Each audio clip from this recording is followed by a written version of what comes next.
Mesdames et messieurs, ravi de vous accueillir dans un nouvel épisode dans Roue Libre. Quel plaisir de se retrouver ici dans ce petit fauteuil. On va parler cyclisme en toute tranquillité et ça fait un petit moment quand même, donc très sympa de pouvoir vous retrouver.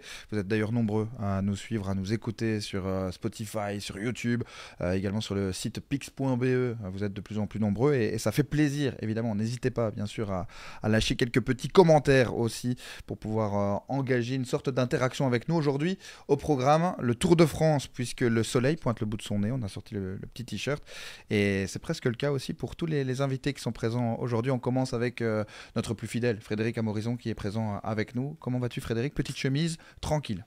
En mode été, hein, il fait très beau, En mode le posé? soleil est là, en mode très posé, avec ce que tout le monde attend, oui, le Tour de France, avec la majorité des grands noms présents sur cette épreuve. Donc très content de vous accompagner pour en discuter.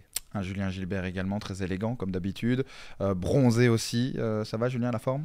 Tout va bien avec une magnifique période dans le viseur, avec la grande messe annuelle du vélo en jaune, avec le Tour de France qu'on attend avec impatience. Ouais, ça promet. Lui, il n'ira pas au Tour de France, mais par contre, il a vécu un début de saison qui était un petit peu compliqué. Il est tombé sur Bruges-la-Panne, il a récupéré quelques sensations, notamment tout dernièrement sur la Brussels Cycling Classic en prenant l'échappée. C'est Lionel Tamigno, le coureur de la formation Lotto, qui est présent. Merci Lionel, ça va la forme? Ça va, comme tu dis, repris un peu des sensations sur Bruxelles Classique.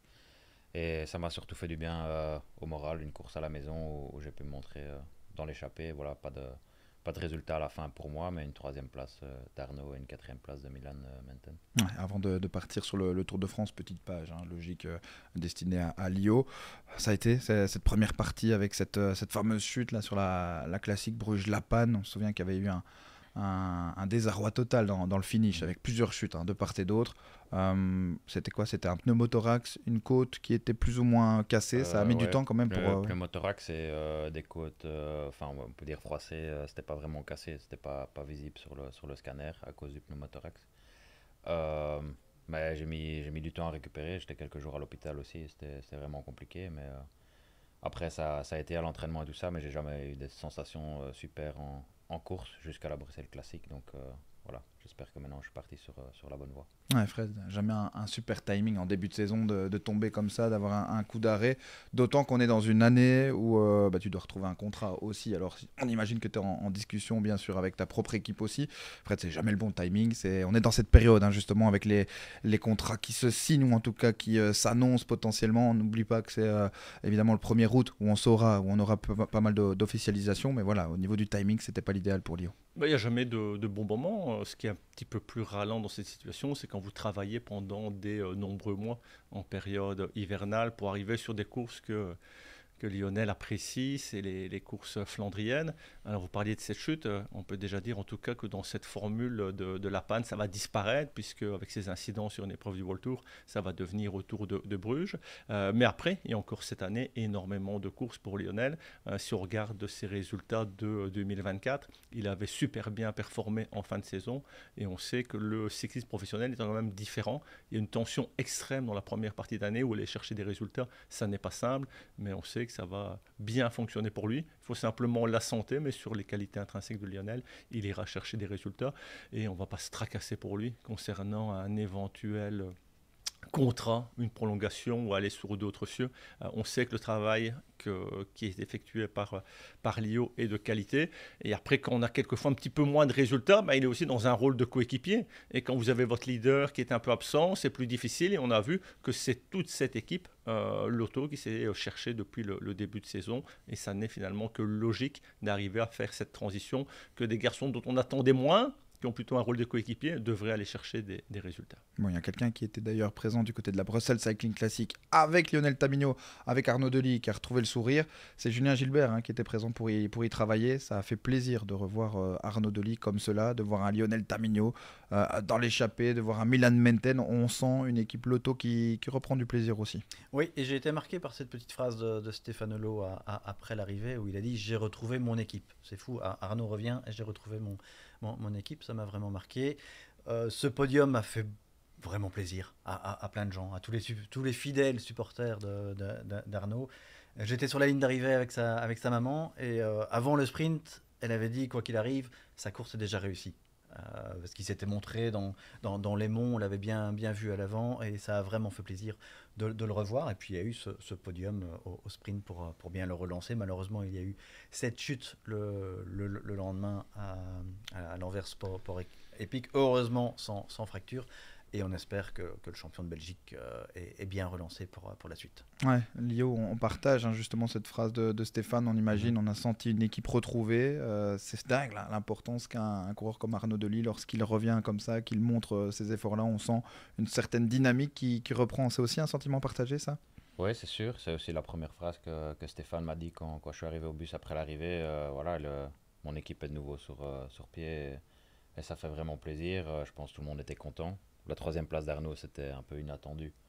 Mais je pense qu'il a pris sur ses qualités vraiment au sprint et vraiment le talent qu'il a. Il était là à la fin, il a vraiment envie de se montrer à nouveau. Et malheureusement, la chute le jour après sur Antwerp Sport Epic. Ça, c'est un peu dommage, mais bon, sans gravité, comme tu as dit, Julien, donc ça va. Mais on sent quand il y a Arnaud qu'il y a vraiment une équipe soudée, que c'est sûr voilà, qui est le leader et on travaille pour quelqu'un. Et je pense que c'est dans d'autres équipes comme ça aussi. Si tu mets une grande équipe sur les classiques sans leur leader, ils savent pas trop quoi faire ou c'est difficile. On va rouler pour qui? Chacun a un peu sa chance et ça rend la tâche en tout cas plus compliquée. Et c'est beaucoup plus facile quand tu as un leader et tu sais pour qui travailler. Et c'est lui qui porte la pression aussi et qui doit amener un résultat. Donc c'est normal qu'ici, quand Arnaud est là, on retrouve un peu l'équipe et l'esprit pour aller se bagarrer et vraiment faire le mieux pour lui et pour l'équipe dans la finale en tout cas. Ouais, c'est super cool en tout cas de pouvoir retrouver Arnaud Delis, surtout qu'il y a un certain championnat de Belgique qui approche aussi le 29 juin prochain, où il remettra en jeu sa tunique à Binche, une épreuve que tu adores aussi, Lio. Ouais. Déjà pas mal de bons résultats aussi là-bas. C'est une ville qui te plaît, Lionel? C'est une ville où tu te sens bien? Explique-nous un petit peu. Je connais pas la ville en profondeur, malheureusement. Parle-nous-en, s'il te plaît, Lionel.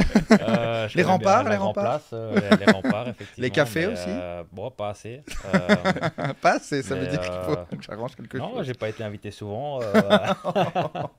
Non, mais c'est une course qui me plaît. C'est vraiment un parcours qui m'est favorable aussi, donc j'adore ça et je pense que ça va être très compliqué de défendre un peu la tunique d'Arnaud, mais c'était déjà très compliqué l'année passée. Personne aurait cru qu'Arnaud peut s'imposer au sprint non plus devant Philipsen, Merlier, etc. Donc nous on y croyait, on a tout fait pour et peut-être que cette année il y a encore possible de faire la même chose. Ouais, de ton côté, avant le championnat de Belgique, c'est quoi le programme, Lio? Il y a Dwarsdorp Haarland, hein? Ouais, c'est demain. Julien, une petite anecdote par rapport à ça. On lance le quiz au pas- niveau c'est- du palmarès. c'est Moi, pas un quiz. j'ai déjà un nom. Mais j'ai Frédéric entendu Amorizon. dire qu'il y avait quand même quelque chose. Ouais, Frédéric Amorizon qui a remporté cette épreuve à Ouais. l'époque. C'était déjà avec des routes Mais gravel. beaucoup moins. Beaucoup Il y en moins, avait, beaucoup de pavés, mais, etc. Ouais, c'est ça. Un beau Ils souvenir, ont, Fred fortement. Ouais. J'aurais pu dire quelle année, mais Un petit Comme conseil toujours. peut-être à donner à Lio? non, simplement que quand on gagne une course, peu importe l'importance, gagner c'est gagner, il n'y a plus de petites courses. Et donc ça reste toujours la même satisfaction. Après, Lio a suffisamment maintenant d'expérience depuis de nombreuses années pour savoir comment faire. Avoir la confiance tout simplement, pas hésiter, et puis on peut aller comme ça chercher de beaux succès. Et je suis certain que ça va marcher pour lui pour cette fin de saison. Bon, avant de partir sur le Tour de France, on va faire un petit tour rapidement par rapport à ce championnat de Belgique. Julien Gilbert, qui est-ce que tu vois comme étant le prochain champion de Belgique? Je ne sais pas où on est, Philipsen, qui n'a plus couru depuis les classiques. Ouais, c'est une question qui revient souvent. Qui n'a actuellement. jamais été champion de Belgique. Il est souvent passé à côté. Deuxième l'an passé derrière Arnaud. Donc ce sera un sérieux concurrent. Je pense que Van Aert a très très bien terminé le Tour d'Italie. On a retrouvé un super Van Aert et avec des pavés, ce sera un sérieux client. Mais j'ai envie de dire Lorenz Rex, que j'ai Pas trouvé mal. en grande forme sur l'Anvers Sport Epic, avec beaucoup d'efforts, une 4e place à l'arrivée. Il aime les pavés. Quand il était stagiaire Il apprécie. peut-être avec toi chez Ago, il s'était révélé à Binche. On était tous les deux dans le bon groupe, effectivement, à l'époque. Ouais. Sur ce groupe-là, et il sera dans le fief de son équipe Intermarché Wanty, donc avec une surmotivation en plus. Donc ça pourrait être ma surprise. Ouais, on aime bien quand Julien Gilbert se mouille un petit peu comme Slalio. Toi, tu feras partie de la course évidemment. Il y a le leader, il y a Arnaud Delis qui est là, il y a d'autres coureurs qui peuvent aussi se débrouiller. Mais quand on regarde les leaders un petit peu et les formes de chacun, qui est-ce que tu vois comme étant le prochain champion de Belgique? Bah, là, à ce moment-ci, c'est toujours une bonne question pour le Difficile, hein. championnat de Belgique. Il y a deux grosses équipes au départ, on peut dire Alpecin et Lotto, je pense, avec en tout cas beaucoup d'éléments. Sudal Quickstep aussi, mais bon, quand Remco part, qui peut le suivre et qui peut aller le chercher, qui peut contrôler la course derrière, c'est vraiment très compliqué. On l'a vu à Isegem, ils arrivent à deux, c'était vraiment plat de plat le parcours local, en tout cas Ouais, après le c'est ça. Camelberg, etc. Donc à Binche, je pense que si Remco part, ça peut être très très compliqué de le Ouais. suivre et allez, de, de faire la course derrière en tout cas, ou de s'organiser. Donc ouais. Moi, j'aimerais bien Arnaud Delis évidemment, mais j'exclus pas Remco s'il prend le départ. Ouais, tout à fait, d'autant qu'il est très très en forme, hein, Remco pour le moment. On a bien compris, donc Remco, Lorenz Rex pour Julien, Frédéric Amorizon, son avis. On sait que le parcours est très difficile à Binche, Tout à fait.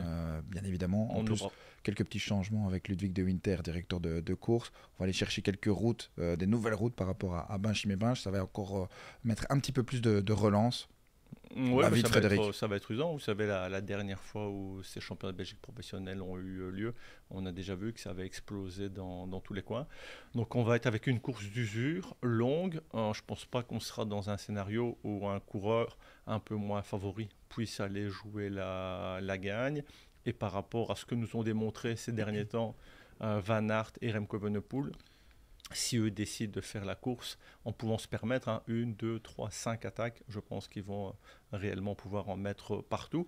Donc dire vraiment celui qui peut s'imposer, difficile, mais ce sera un des grands noms du cyclisme belge qui va jouer la gagne. Alors si j'avais peut-être une petite préférence, parce que c'est toujours beau sur les routes du Tour de France, c'est qu'un garçon comme Van Aert, qui sera dans un rôle plus de coéquipier, il y a grande chance de voir Remco avec assez rapidement, je pense, le maillot jaune avec ce chrono qui sera proposé, on en parlera après. Mais un Wout van Aert en noir, jaune, rouge, avec le vécu de ces derniers mois ou de l'année dernière, ce serait vraiment un grand retournement finalement de situation et un aboutissement après les nombreux efforts faits depuis de nombreux mois. Ouais, on se souvient, on a des beaux souvenirs d'un Wout van Aert en champion de Belgique sur le Tour de France, hein. Ça lui avait Ça plutôt avait de bien la gueule, réussi. comme on dit. Ouais, ça avait de la gueule, ça avait de la gueule. D'ailleurs, on retournera du côté du Mont Ventoux, hein, cette année sur le Tour de France. On y va d'ailleurs, direction Lille, puisque c'est le grand départ du Tour de France 2025. À partir du 5 juillet jusqu'au 27 juillet, on va vivre cyclisme, et ça fait toujours plaisir. C'est un moment que l'on attend avec beaucoup d'impatience. Julien Gilbert, un Tour de France qui change un petit peu ses habitudes. On avait l'habitude ces dernières années de proposer une première étape très très difficile. Ici, on sera au départ de Lille avec une étape potentiellement pour des sprinters. On parle d'un maillot jaune qui pourrait être décerné à un garçon comme Jonathan Milan, comme Tim Merlier. C'est ce qui attend en tout cas cette première semaine avec presque ou pas du tout de haute montagne, hein, ce qui a été assez différent cette année. Et effectivement, je pense qu'on peut s'attendre à un sprint sur l'étape d'ouverture, mais je pense qu'il ne faut pas sous-estimer cette première semaine qui sera quand même assez punchy. Casse-pattes. Casse-pattes, avec déjà une arrivée à Boulogne-sur-Mer Ouais, le le deuxième lendemain où ce sera difficile. La route vers Rouen est assez vallonnée. Il y a déjà un contre-la-montre très important le 5e jour C'est bien ça. à Caen. Il y a aussi le mur de Bretagne qui est planifié dans la première semaine. Donc ça, Petit Mathieu Van Der Poel là-bas. oui, ça va déjà être très, très important d'être présent pour les grands favoris et je m'attends à ce que ce soit hyper nerveux sur ces étapes qui peuvent aussi être très venteuses dans la région. Ouais, on a vu à l'occasion du Dauphiné Jonathan Milan fort, mais battu aussi dans un sprint par Jack Stewart. Donc on verra, hein. On parle évidemment beaucoup de Tim Merlier qui semble être au-dessus du lot en matière de sprint. On va parler d'ailleurs de sprint donc par rapport à nos chances belges. Frédéric, il y a Jasper Philipsen, il y a Tim Merlier. Peu de références pour Jasper Philipsen qui a une saison un petit peu compliquée. Tim Merlier, presque aucune discussion. On l'a encore vu dernièrement. Tim Merlier est peut-être aujourd'hui sur ses grands rendez-vous, et on l'a vu à la Poussesse Classique, même si la concurrence n'était pas celle du Tour de France, mais depuis le début de saison, c'est le gars qui score avec une manière incroyable. Dans une équipe où là, on va avoir une particularité, c'est qu'on va surtout être articulé autour de Remco Evenepoel. On sait bien que Bert van Lerberg sera l'élément essentiel comme toujours, mais qui n'est pas dans le même lead-out, qui sera là pour le déposer dans le dernier kilomètre, et c'est peut-être un peu plus compliqué. On va se débrouiller qu'à 2 chez Ouais, Total Quick au Step, on l'a sein de bien la compris. formation, voilà, ça va être de cette manière. On est avec 8 coureurs au départ. Il y a 5 coureurs qui sont articulés pour les épreuves et les étapes difficiles, et 2 coureurs pour les potentiels sprints, Bert Badlerberg et Tim Merlier.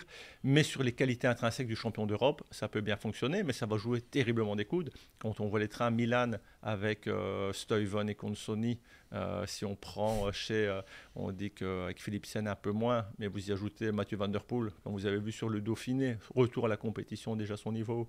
On annonce Caden Groves. Donc vous voyez que ça va vraiment être avec, pour moi, 3 blocs hyper importants. En tout cas, si on parle des 3 grands favoris, ce sera Merlier, Milan et Philipsen. Et puis, on n'oublie quand même pas Girmay, qui est le vainqueur sortant du maillot vert, certes moins bien cette année, qui pourra compter, et Julien parlait tout à l'heure de Lorenz Rex en dernier coureur avec Hugo Page. Il manquera peut-être là aussi, à l'image de Tim Merlier et de l'équipe Soudal Quick-Step, un Mike Tennyson qui l'an dernier était le dernier homme pour le déposer. Donc ça fait pas mal de possibilités, et ça va surtout être, comme toujours, avec le Tour de France, la première étape très très chaud. Je vous parlais tout à l'heure des espoirs de voir Van Aert peut-être en noir, jaune, rouge. Celui qui aura peut-être la plus grande motivation, on va être à quelques kilomètres de Ploegstert, dans la belle famille du côté de chez Cameron Vandenbroek. Donc la possibilité de gagner sur le Tour, ça n'est arrivé qu'une seule fois pour Tim Merlier, mais d'aller chercher un maillot jaune, je crois que ça doit fortement augmenter sa forte motivation. Ouais, Lionel, on a justement vu cette équipe Soudal Quick-Step souvent être un peu esselée dans les finales. C'est vrai qu'ils sont en mode Bert Van Lerberg, Tim Merlier. C'était le cas encore sur la Brussels Cycling Classic. On a senti que depuis le début de la saison, tous les sprints de Tim Merlier étaient un petit peu travaillés pour arriver sur ce Tour de France avec des automatismes à 2, à 3 maximum. On n'a pas vraiment chez Soudal Quick-Step ce train comme on peut le retrouver chez Lidl Trek, chez Alpecin, chez plein d'équipes comme celle-là. Hein. Non, mais je pense qu'ils ont trouvé un très bon mécanisme. C'est pas mal. Hein. À 2 ou à 3 coureurs. Ils prennent les bonnes décisions, on va dire, Van Lerberg ou le mec devant lui. Pour emmener Tim est souvent quelqu'un qui doit venir de derrière et déjà faire la vitesse avant de vraiment lancer le sprint. Et je pense qu'ils ont vraiment trouvé un bon moyen pour faire les sprints comme ça, et ça lui réussit énormément. Souvent c'est difficile quand tu as vraiment un lead-out et que ça vient de derrière et qu'il y a peut-être un autre sprinter qui lance avant toi. C'est difficile de revenir à la même hauteur, etc. Et Tim est quelqu'un qui sprint de très loin aussi, 250-300 mètres. Et il a souvent, on dirait, une dent en plus que les autres quand il sprint, donc c'est vraiment phénoménal. Mais il le travaille très bien à 2, et je pense qu'il n'y aura pas vraiment de problème au Tour de France. C'est surtout les étapes où la route est un peu étroite, où il faut vraiment avoir un train et rester en position, train à côté de train, et être là au bon moment, qui va être beaucoup plus compliqué, mais je pense qu'il a déjà prouvé que ça marche comme ça, et moi je ne le vois pas être battu facilement sur un sprint. Vraiment les meilleurs sprinteurs entre eux, même s'il lui manque 2 ou 3 éléments par rapport à d'autres équipes. Mais il a surtout cette faculté en tout cas, de toujours aller chercher le bon espace, la bonne file au bon moment. Je pense que c'est surtout aussi Van Lerberg qui prend les bonnes décisions. Il il fait pas souvent vraiment un lead-out dans le vent, mais il l'amène au bon endroit au bon moment, et surtout il fait de la place, et c'est ce que Tim a besoin, et ça lui réussit bien. Tim, il a juste besoin de place pour sprinter et venir de derrière avec la vitesse, et il a un sprint de 15 secondes, alors que certains sprinteurs aiment plus se faire 10-12 secondes, et ça réussit. Il est en train de mettre en danger le métier de photo-finish. Hein. Merlier, finalement, il n'y a plus besoin de photographe à l'arrivée. Hein. Franchement, il est assez impressionnant. On espère que ça pourra encore se produire, évidemment, sur le Tour de France. On parle de sprinter. On doit parler forcément de la présence d'un certain Arnaud Delis qui ira sur le Tour de France. En tout cas, c'est prévu pour le moment. Il y a un petit passage du côté du Tour de Suisse pour Arnaud Delis.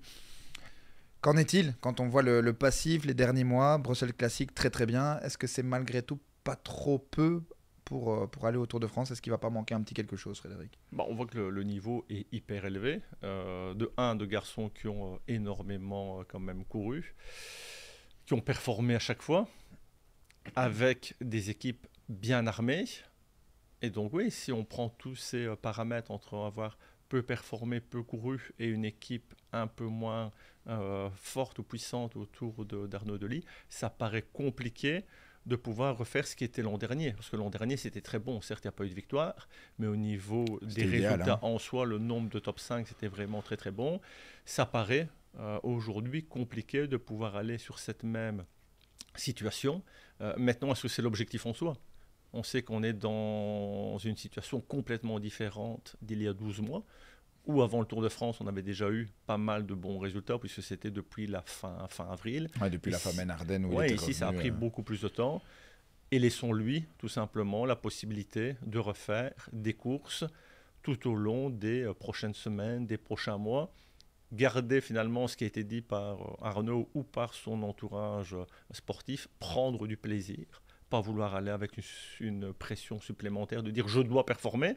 Alors c'est certain que vous êtes payé, vous avez un contrat, vous avez un statut de coureur bien reconnu en Belgique. Quand on parle d'Arnaud Delis, depuis des années, c'est quand même un des phénomènes en Belgique qui n'est pas facile à supporter.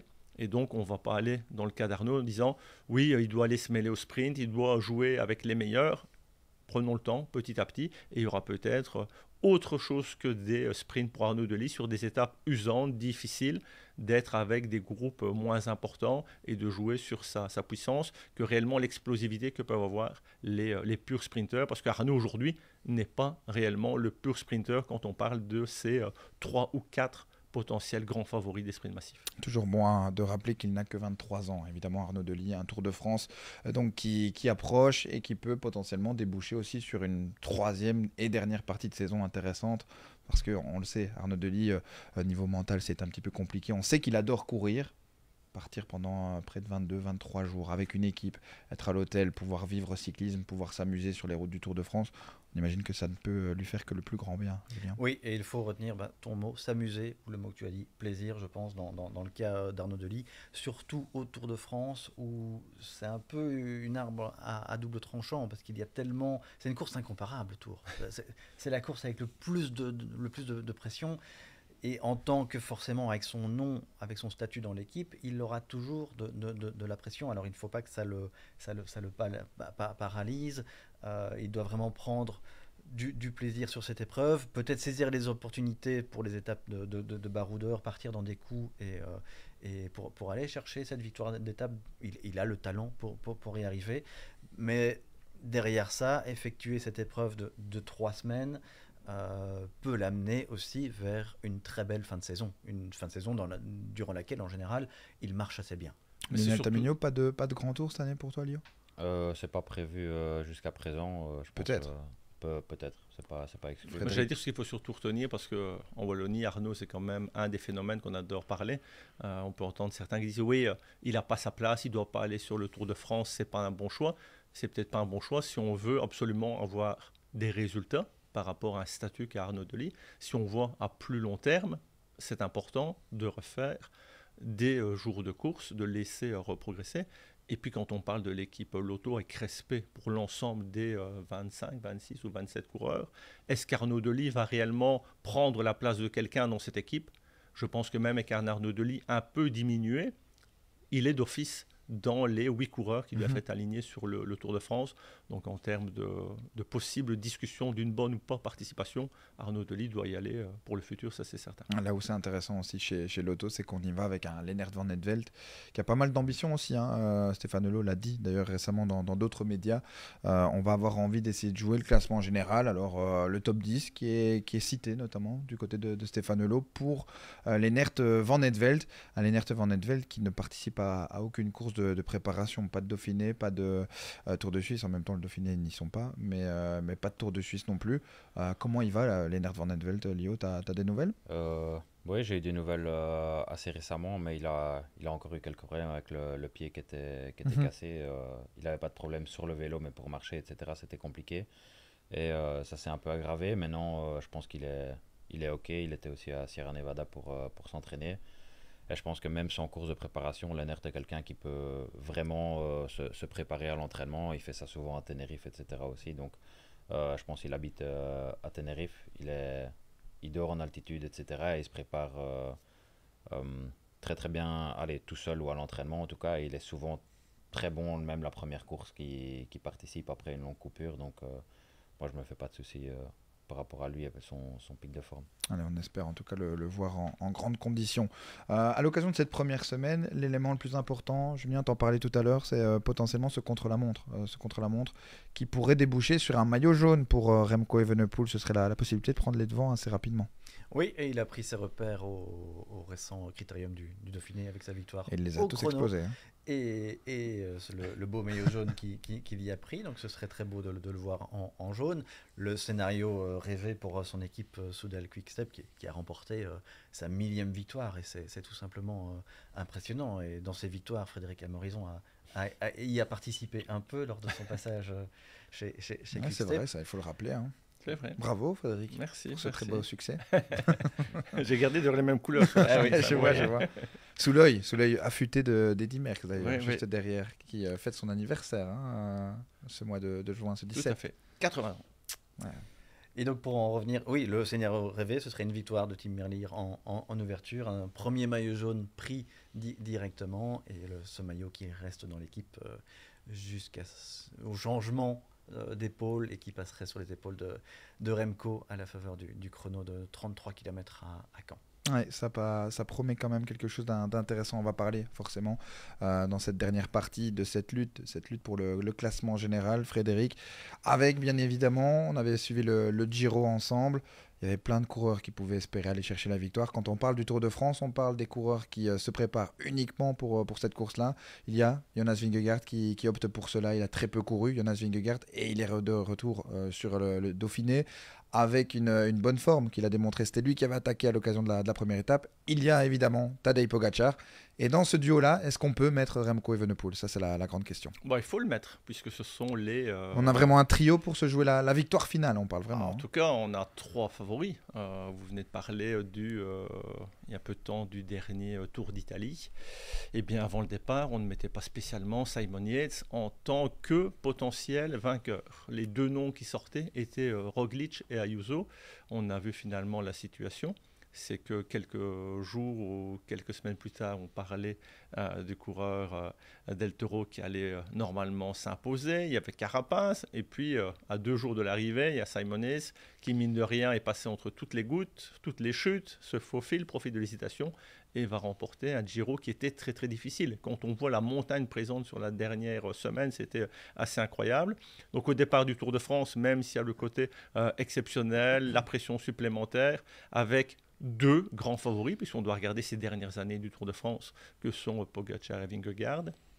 Mais surtout, c'est que Remco Evenepoel, l'an dernier, était juste derrière eux, 3e, et c'était déjà une grosse perf, puisque la progression de Remco Evenepoel entre le Dauphiné 2024 et le Tour de France avait été énorme. Ici, vous avez pu voir sur le Dauphiné que Remco est déjà dans une condition excellente, certainement minimum avec celle du Tour de France de l'année dernière. Il y a encore une belle marche pour arriver au Tour, et donc son niveau va progresser. Je ne suis pas persuadé que Tadej Pogačar et Jonas Vingegaard seront meilleurs qu'il y a 12 mois, mais Remco Evenepoel sera bien meilleur qu'il y a 12 mois. Donc la différence va s'estomper. Peut-être une prise de confiance aussi avec un chrono de 33 km qui pourrait lui permettre de prendre un avantage sur ses adversaires. Après, il y aura toujours la question d'équipe. Quand on voit les 2 blocs qui vont être à côté, seront hyper forts, mais avec l'intelligence quand même de course, de tout son encadrement. Il va manquer quelque chose en haute montagne à côté de Remco, mais ce n'est pas cette équipe, Soudal Quick-Step, qui va devoir décider de garder un maillot, d'imposer quelque chose. Pour reprendre l'exemple par exemple du Giro, il y avait certes un grand Wout van Aert, mais Visma Lease the Bike, on a vu un Simon Yates qui suivait, qui attendait son qui son sur moment. le papier était bien moins puissante que la formation UAE. Donc il y a toujours une opportunité, et quand on voit cette fin de tour avec les nombreux cols, la difficulté, il y aura beaucoup de choses à faire. Mais déjà, aller dans l'objectif face à ces 2 ténors, de dire un chrono qui va me convenir, un potentiel maillot jaune et une place sur le podium de 3, serait à nouveau une super performance pour Remco. C'est un petit peu comme d'autres, laissez-le grandir, on n'est qu'un gars exceptionnel, mais il y a d'autres gars qui sont aussi exceptionnels pour le moment dans cet objectif Tour de France. T'en penses quoi de ce retour au plus haut niveau de Remco après cette chute Je On en a parlé longtemps tout cet hiver. Je pense surtout qu'il a pris le temps pour revenir, il a bien géré ça, il est il est, comme tu dis, au top de sa forme, meilleur que peut-être l'année passée au Tour de France. 1,5 kg plus léger encore Ouais. par rapport à... Encore, il était déjà pas très lourd. Donc, Ouais. Mais on le voit très affûté, comme toi d'ailleurs, Lionel, très affûté. Affûté, mais à la fin du tour, l'année passée, il était affûté aussi, mais vraiment fatigué, ça se voyait. Et ici, vraiment, il a l'air en forme, il brille, on va dire. Ouais. Et je pense aussi, comme tu dis, s'il prend de l'avance au chrono, l'équipe n'est pas obligée de défendre le maillot, il doit surtout prendre de l'avance sur 2 autres coureurs. Et même s'il rend le maillot le jour après ou 2 jours après, c'est pas trop grave. L'équipe ne va pas devoir peser sur la course. En tout cas, je pense c'est pas. bien ça. Et ce sera toujours le travail pour les 2 plus grosses équipes, Visma et UAE. Et ce sera Remco peut-être de suivre. Mais s'il prend déjà de l'avance au chrono, c'est vraiment très très bien pour la 3e semaine, qui est vraiment dure aussi. Je pense peut-être pas aussi dure que la 3e semaine du Giro, mais elle est vraiment dure. Il y a pas mal d'étapes vraiment de montagne arrivées au sommet. Donc voilà, c'est peut-être pas le mieux pour Remco arriver au sommet, mais on ne sait jamais ce qui peut arriver la 3e semaine. Une équipe moins forte sur le papier que les gros blocs UAE ou Visma, et qui n'a pas eu de chance aussi ces derniers temps. Ouais, c'est vrai. Vervac aussi qui a été annoncé comme certain. Hein. Avec la fracture de la clavicule de Vervac sur le Dauphiné, avec la chute de Mikel Landa. Donc c'est des sérieux éléments autour de Remco qui ne seront ou qui risquent de ne pas être là. Oui, qui ne portent pas en tout cas en sa faveur. Lionel, tu parlais de ces étapes de montagne, il y en a 5, hein, notamment 6, 5 avec de la très très haute altitude. C'est à chaque fois des arrivées au sommet. Ça, c'est peut-être pas non plus la chance d'un Remco. Le parcours est très difficile dans ces étapes de montagne. Hein. Ouais, mais est-ce qu'on doit dire que c'est bien, pas bien? Ça reste des grands tours. Quand c'est des grands tours, il faut des étapes exceptionnelles entre les Pyrénées avec Otakam et avec un chrono de 11 km du côté de Peresaude. Il y aura aussi une étape avec un seul col. C'est le dernier de la journée. On va être tout plat toute la journée, on va aller taper le Mont Ventoux. Et que dire, col de l'Alo, c'est 5500 mètres de dénivelé ce jour-là. On va aller vers la Plagne. Donc ça fait partie du Tour de France où malheureusement, un jour un peu moins bien, vous passez par la fenêtre et vous perdez énormément de temps. Le chrono à Péragude aussi va être important. Oui, donc ça va être complètement différent de celui qu'on aura dans un premier temps plat. 11 km d'ascension finalement. Oui, donc j'ai envie de dire que ce n'est que normal d'avoir cette situation. Si on a peur ou on se dit ouf, ouais, c'est pas trop dans ma situation, on va pas aller dans un cyclisme à l'avenir où on va réduire ça. On voit bien qu'on veut toujours, et c'est peut-être pas bien pour Tammy, ou c'est encore moins bien pour moi d'aller sur ces Pour moi, c'est sûr, c'est pas bien la 3e semaine. C'est compliqué vraiment. Mais vous avez bien compris que dans ce cyclisme, chaque année, on a l'impression de vouloir amener encore un peu plus de spectacle. Et ici, au vu de ce qui est proposé en fin de tour, le spectacle sera là pour les coureurs qui sont exceptionnels. Et d'ailleurs, une dernière étape où on veut créer encore un peu plus de spectacle aussi. On est obligé d'en parler aussi. Les Champs-Élysées qui seront toujours là, qui reviennent finalement au Tour de France après un petit passage à Nice. Mais les Champs-Élysées avec la butte Montmartre à plusieurs reprises dans les jambes. On se souvient de Remco Evenepoel, les Jeux Olympiques, la butte Montmartre, les gens, la basilique, toute l'ambiance qu'il y avait ce jour-là, c'était quand même quelque chose d'impressionnant. Alors on apprécie évidemment le geste. Est-ce qu'on va vraiment se retrouver? Ça, c'est la question que je vous pose. Est-ce qu'on va vraiment se retrouver avec une étape qui va se jouer à bloc, là où on avait l'habitude, en 21e étape du Tour de France, d'avoir plutôt une sorte de défilé, de cérémonie, de gala de fin de tour. Julien, tu penses que ça va faire la guerre sur ce parcours? Je pense que oui. Maintenant, s'il y a des écarts qui sont de 3 minutes, s'il y a un maillot jaune avec 3 ou 4 minutes d'avance sur son premier poursuivant, non. Maintenant, s'il y a encore une petite lutte pour le podium, oui. À la faveur de Remco Evenepoel alors. Hein. Il connaît le parcours, oui. Parce qu'il a gagné, mais aussi à la faveur de Pogacar, sur la montée de Montmartre, sur des pavés un peu plus d'1 kilomètre, avec le sommet à 6 km de l'arrivée finale de ce Tour de France. Est-ce que c'était nécessaire de mettre ça encore? On parle de cette dernière semaine qui est terrible. Cette volonté de toujours rendre difficile. Après la Plagne, la veille de Paris, c'est Pontarlier, où c'est encore plus de 3000 mètres de dénivelé, avec une étape qui va être encore casse-pattes, usante. Et puis on vient rajouter cela. Alors on voulait jouer un petit peu sur l'effet 12 mois après les Jeux Olympiques. Ça a été un succès populaire, incroyable. Et c'était peut-être le bon moment pour l'amener 12 mois plus tard et de retourner par la suite sur quelque chose d'un petit peu plus simple avec la traditionnelle parade. Je trouve que c'est un peu trop. Alors ça va être beau. il y aura du suspense, ça va être punchy. Mais quand vous avez fait 20 étapes et que vous êtes déjà bien comme ça pour la majorité des coureurs, vous étiez là avec l'objectif de dire « Ouais, je suis content, je vais aller à Paris pour faire le défilé. » Certains sprinters qui ont encore une possibilité. Ouais, ça va être la galère Et jusqu'au surtout, bout. il n'y aura pas la parade non plus. Bah, il y aura surtout la selle qui va être bien bloquée. Vous êtes un bec de selle là, et vous allez souffrir pour la majorité du C'est vrai, quand peloton, est-ce qu'on va donc, partager la petite coupe de champagne si Ouais, c'est comme aucune ça? idée. ouais, c'est- Ouais, Ça mais vaut pas la peine d'y on aller, aime en bien fait, aussi ça quand même. Hein. Ouais, c'est ça quoi. Il y en a pas mal qui, le soir de Valence, pour les sprinters, vont dire on peut peut-être rester là. Bon, et avec Ouais. tout ça, que peut-on attendre de notre cher Wout van Aert, Julien? Wout van Aert qui est sorti d'un très très bon Giro, où il a encore une fois été chercher pas mal de bons résultats, où il a aidé, hein, surtout dans cette dernière étape qui était incroyable, notre cher Yates, le grand vainqueur. Un Wout van Aert qui a réalisé une très très belle période des classiques. On ne cesse de le rappeler, mais avec une régularité. On se rappelle aussi de tout le background, hein, de Wout. Il va aller sur le Tour de France. Avec quel mood? Le mood, évidemment, pour travailler pour Jonas Vingegaard. Est-ce qu'il existe malgré tout des chances pour Wout d'aller essayer de se montrer un petit peu, de s'amuser aussi sur les routes de la Grande Boucle? Oui, parce que ça reste Wout, un coureur d'exception, toujours là, toujours présent. Sa victoire au Tour d'Italie a dû lui faire beaucoup de bien, parce qu'il était passé à chaque fois si près sur cette période, avec ce sprint où il a été surpris par Paules à Waregem. Il a été battu à d'autres reprises. On sentait qu'il flirtait avec cette victoire, mais qu'il se refusait à lui. Là, il a été la chercher au panache sur les routes d'Estrade Bianche. Et il était très impressionnant en dernière semaine. Donc il est vraiment monté en puissance. On a retrouvé le grand Wout van Aert.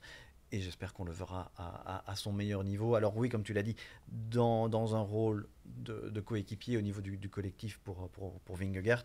Mais avec son enthousiasme, avec sa motivation, il trouvera des opportunités pour se faire plaisir sur ce Tour de France. Et comment tu as vu, Lio, les performances de ce Wout-là pendant les classiques? On a entendu beaucoup de presse aussi étrangère, mais également au sein du pays, qui se disait bah, tiens, Wout, il n'arrive plus à gagner. En même temps, il y a tellement de concurrence, mais sa régularité, elle a été exemplaire.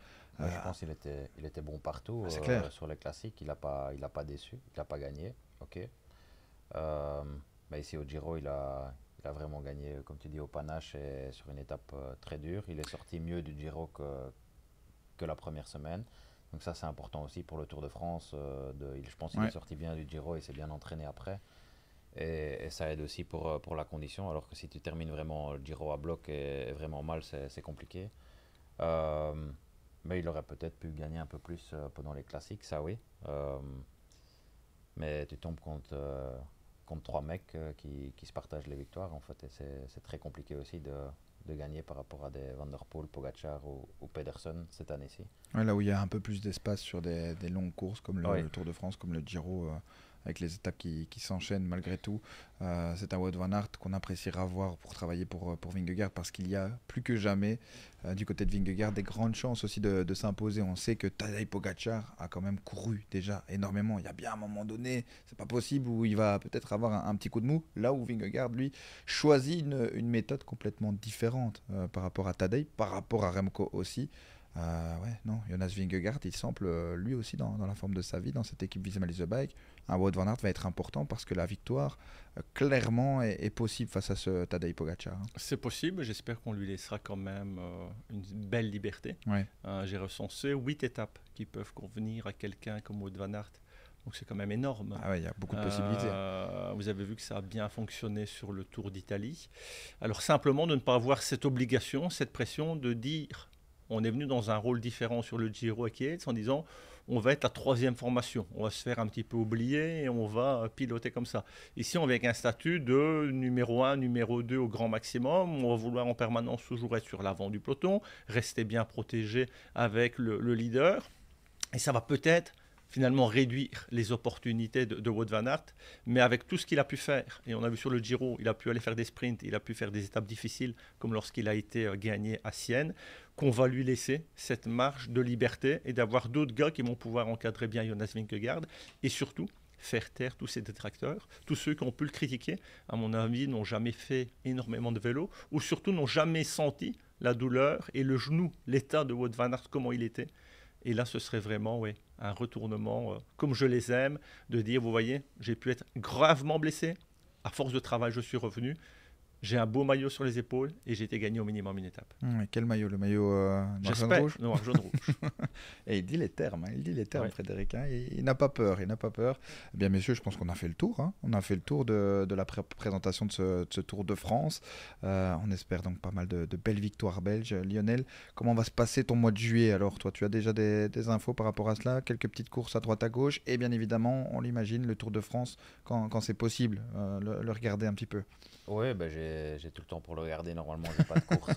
Tranquille. Je suis Posé. en vacances, stage d'altitude, donc c'est toujours un moment de plaisir et un peu pour se ressourcer aussi pendant que les autres ils cravachent le Tour de France. Donc non, pour moi c'est une préparation importante pour la fin de saison, on va dire le mois de septembre, le mois d'octobre, et peut-être que je reprendrai au TRW après le stage d'altitude. J'ai une petite question qui est souvent la question que bon nombre d'amateurs de cyclisme ou des gens un petit peu lambda se posent.